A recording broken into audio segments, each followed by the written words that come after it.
ओम नमो भगवते वासुदेवाय। महाभारत की कथाओं में प्रसंग है श्री कृष्ण, भीमसेन एवं अर्जुन की मगध यात्रा और जरासंध से बातचीत। भगवान श्री कृष्ण कहते हैं, धर्मराज, जरासंध के मुख्य सहायक थे हंस और डिंभक। वे मारे जा चुके। साथियों सहित कंस का भी सत्यानाश हो गया। अब जरासंध के नाश का समय आ पहुंचा है। आमने सामने की लड़ाई में देव दानव सभी के लिए उसको हराना कठिन है। इसलिए उससे द्वंद्व युद्ध अर्थात कुश्ती लड़कर ही उसे जीतना चाहिए। जैसे 3 अग्नियों से यज्ञ कार्य संपन्न होता है, वैसे ही मेरी नीति भीमसेन के बल और अर्जुन की रक्षा से जरासंध का वध सध सकता है। जब एकांत में हम तीनों से उसकी भेंट होगी तो वह अवश्य ही किसी न किसी के साथ युद्ध करना स्वीकार कर लेगा। यह निश्चित है कि वह घमंडी भीमसेन से ही लड़ेगा। इसमें कोई संदेह नहीं कि भीमसेन उसके लिए यमराज के समान प्राणांतक है। यदि आप मेरे हृदय की बात जानते हैं, मुझ पर विश्वास करते हैं, तो भीमसेन और अर्जुन को धरोहर के रूप में मुझे दे दीजिए। मैं सब काम बना लूंगा। वैशंपायन जी कहते हैं, जन्मेजय, भगवान श्री कृष्ण की वाणी सुनकर भीमसेन और अर्जुन प्रसन्नता के मारे खिल रहे थे। उनकी ओर देखकर युधिष्ठिर ने कहा, श्री कृष्ण, उफ, ऐसी बात न कहिए। यह हमारे स्वामी हैं, हम आपके आश्रित, आप हमारे स्वामी हैं। उनकी ओर देखकर युधिष्ठिर ने कहा, श्री कृष्ण, उफ, ऐसी बात न कहिए, आप हमारे स्वामी हैं, हम आपके आश्रित हैं, सेवक हैं। आपकी वाणी, आपका एक एक अक्षर सत्य है। आप जिसके पक्ष में हैं उसकी विजय निश्चित है। आपकी आज्ञा में स्थित होकर मैं तो ऐसा समझ रहा हूं कि जरासंध का वध, कैदी राजाओं का छुटकारा, राजसूय यज्ञ की समाप्ति, सब कुछ सकुशल समाप्त हो गया। स्वामी, आप सावधान होकर वही कीजिए जिससे काम बने।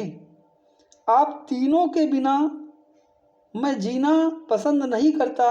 अर्जुन के बिना आप और आपके बिना अर्जुन रह नहीं सकता। आप दोनों के लिए कोई भी अजेय नहीं है। आप दोनों के साथ भीमसेन सब कुछ कर सकता है। आप नीति निपुण हैं। आपकी शरण ग्रहण करके ही हम कार्य सिद्धि का प्रयत्न करेंगे। अर्जुन आपका भीमसेन अर्जुन का अनुगमन करे। अर्जुन आपका भीमसेन अर्जुन का अनुगमन करे। नीति, जय और बल के मेल से अवश्य ही सिद्धि मिलेगी। वैशंपायन जी कहते हैं, जन्मेजय, युधिष्ठिर की अनुमति प्राप्त करके श्री कृष्ण, भीमसेन और अर्जुन तीनों भाई मगध के लिए चल पड़े। पद्मसर, कालकूट, गंडकी, महाशोण, सदानीरा, गंगा, चर्मवती आदि पर्वत और नदों को पार करते हुए वे मगध देश जा पहुँचे। उस समय वे लोग वल्कल वस्त्र धारण किए हुए थे। कुछ ही समय में वे श्रेष्ठ पर्वत गोरथ पर पहुंच गए। उस पर बड़े सुंदर सुंदर वृक्ष और जलाशय थे। गौओं के लिए तो वह मुख्य क्षेत्र था। वहां से मगध राज की राजधानी स्पष्ट दिख रही थी। वहां पहुंचते ही उन लोगों ने सबसे पहले राजधानी की पुरानी बुर्ज नष्ट भ्रष्ट कर दी। तदनंतर मगधपुरी में प्रवेश किया। इन दिनों वहां बड़े अपशकुन हो रहे थे। ब्राह्मणों ने जाकर जरासंध से निवेदन किया और अरिष्ट की शांति के लिए जरासंध को हाथी पर चढ़ाकर अग्नि की प्रदक्षिणा करवाई। स्वयं मगधराज ने भी अरिष्ट शांति के लिए बहुत से नियमों का पालन करते हुए उपवास किया।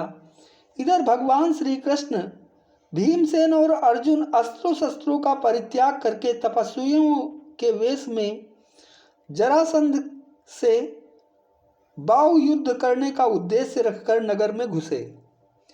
उनके विशाल वक्षा स्थल को देखकर नागरिक चकित और विस्मित हो रहे थे। उन्होंने क्रमशः जन संकीर्ण एवं सुरक्षित 3 ड्योढ़ियां पार की। वे निशंक भाव से जरासंध के पास पहुंच गए। जरासंध उन्हें देखते ही खड़ा हो गया और उसने अर्धपाद्य मधुपर्क आदि से उनका सत्कार किया। जन्मेजय, श्री कृष्ण आदि के वेश से उनके आचरण का कोई मेल नहीं था, इसलिए जरासंध ने कुछ तिरस्कार पूर्वक कहा, ब्राह्मणों, मैं जानता हूं कि स्नातक ब्रह्मचारी सभा में जाने के अतिरिक्त और किसी भी समय माला और चंदन धारण नहीं करते। आप लोग बताइए कौन है? आपके कपड़े लाल हैं, शरीर पर पुष्पों की माला और अंगराग भी है। आप लोगों की भुजाओं पर धनुष की प्रत्यंचा का निशान स्पष्ट झलक रहा है। आप लोग द्वार से होकर क्यों नहीं आए? निर्भयतापूर्वक वेश बदलकर और बुर्ज को तोड़कर आने का क्या कारण है? आप लोगों का वेश तो ब्राह्मण का और कार्य उसके ठीक विपरीत हैं। अस्त जो कुछ भी हो, आपके आगमन का प्रयोजन क्या है? जरासंध की बात सुनकर कुशल वक्ता मनस्वी श्री कृष्ण ने स्निग्ध गंभीर वाणी से कहा, राजन, हम स्नातक ब्राह्मण हैं, या तो आपकी समझ में हम स्नातक ब्राह्मण हैं या तो आपकी समझ की बात है। स्नातक का वेश तो ब्राह्मण, क्षत्रिय और वैश्य तीनों ही धारण कर सकते हैं। पुष्पमाला का धारण करना तो श्रीमानों का काम है। क्षत्रियों की भुजाएं ही उनका बल हैं।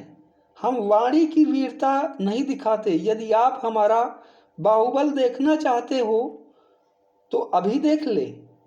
धीर वीर पुरुष शत्रु के घर में बिना द्वार के और मित्र के घर में द्वार से प्रवेश करते हैं।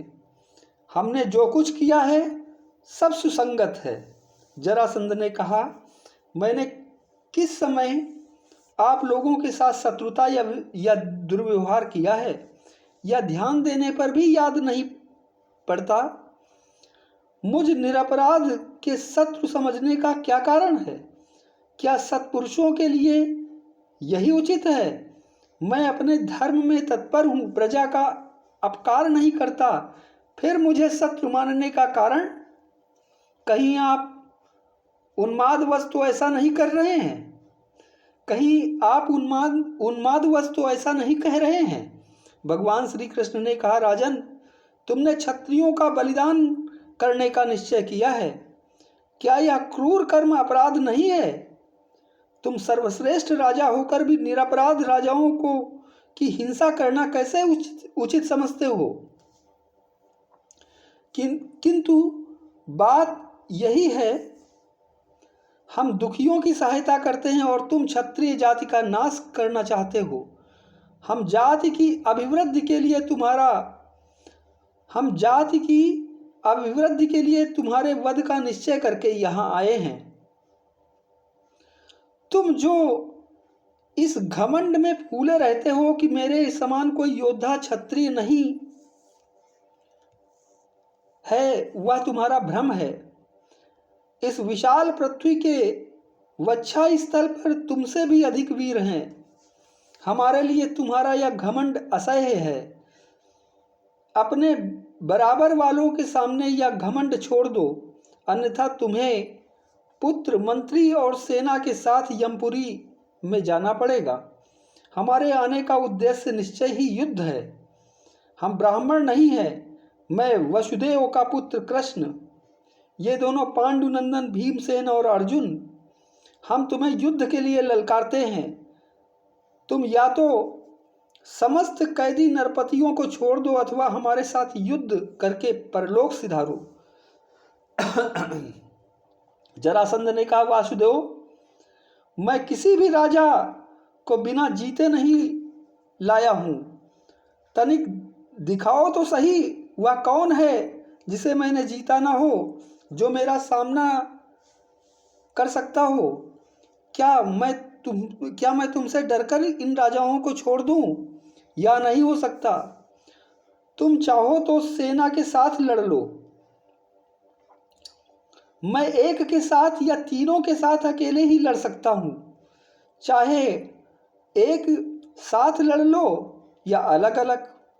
यह कहकर जरासंध ने अपने पुत्र सहदेव के राज्याभिषेक की आज्ञा दे दी। भगवान श्री कृष्ण ने देखा कि आकाशवाणी के अनुसार यदुवंशियों के हाथ से जरासंध का वध नहीं होना चाहिए, इसलिए उन्होंने जरासंध को स्वयं न मारकर भीमसेन के हाथों मरवाने का निश्चय किया। ओम नमो भगवते वासुदेवाय।